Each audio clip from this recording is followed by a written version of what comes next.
ESPN.com, Bill Barnwell, ranked the offensive arsenals for the NFL teams. Buccaneers number 1, Cowboys number 2, Titans number 3, Browns number 4. Now, it's interesting to note, Browns were second last year, third in 2019 in these ratings.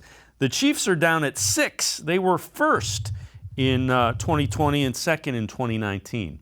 So these are kind of projections, but I think the Browns are 4 seems a little low for everything they got going on.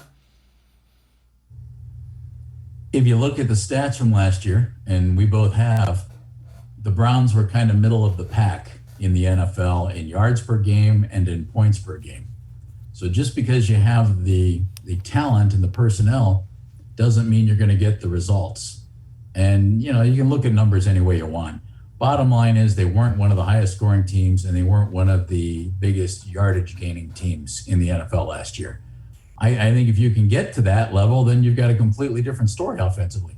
And that goes back to what Greenberg said and Jeff Saturday said. If Baker can make that next move and this becomes an even more explosive offense that defenses are really going to have to deal with, changes your entire dynamic for the team. And as good as, Dave, we can say anything we want to say about the personnel. If the personnel doesn't put up points, I don't know that you're a great offensive team. So until we start to see them put up points, I don't think we can say that they're a great offensive team. They were better at the end, toward the end of last year, I thought. And that's good. And Odell coming back, that should be better. And more continuity, cohesiveness, that should all be better. But I still think it's fair to say we need to see some results before we can say, yeah, they're one of the best offenses in the NFL.